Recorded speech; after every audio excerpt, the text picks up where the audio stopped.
Nagkalituhan sa mas maigpit na pagpapatupad sa paggamit ng bike lane sa EDSA.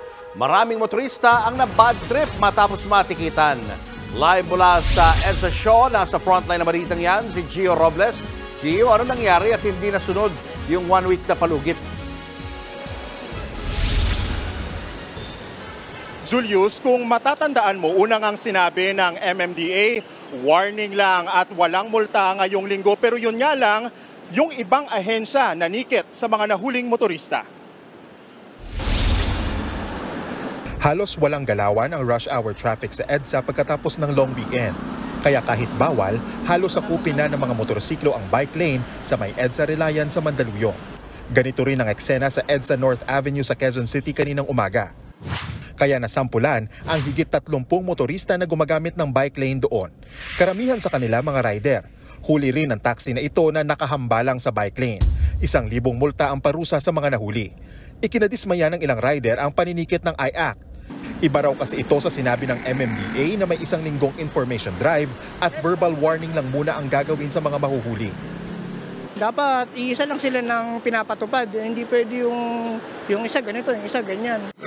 Hindi mo alam kung anong susundin. Parang hindi sila organized eh. Parang dapat pag-usapan nila yung ano, para isa lang yung susundin ng mga motorista eh.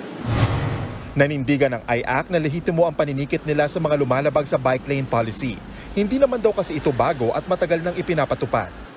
Ang gamit nating panikit ay ticket po ng Land Transportation Office na kung saan ang I-Act po ay deputized. Ang MMDA inulit na hindi naman sila nanguhuli ngayong linggo. Nag-common ground po tayo na 1 week. Tatauhan lang namin, babantayan para ma-warn at ma-inform po yung mga tao kasi nga po medyo nakasanayan na. Aminado ang MMDA na underutilized o hindi nagaanong nagagamit ang bike lane sa EDSA kumpara noong pandemya. Higit 1,000 nagbibisikleta ang dumadaan sa EDSA araw-araw kumpara sa 165,000 na mga rider. Kaya pinag-aaralan na rin ng MMDA ang panukalang shared lane para sa mga nakamotor at nagbabike.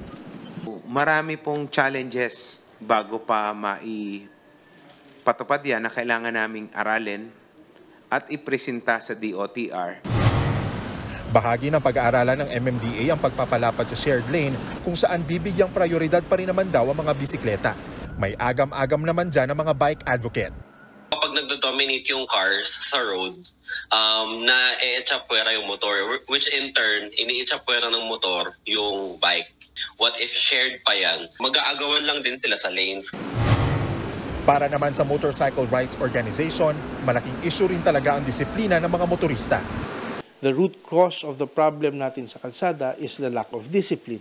You cannot fix a problem with a band-aid solution. Kasi pag tinanggal mo yung band-aid, nandiyan pa rin yung sugat.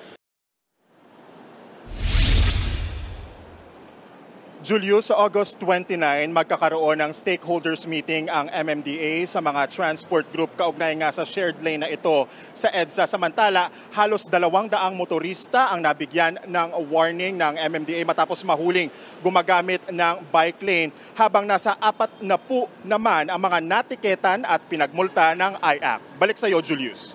Maraming salamat, Gio Robles.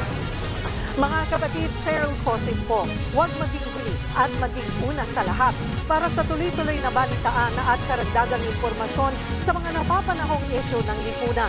Tumutok lamang at mag-subscribe sa social media pages ng News 5.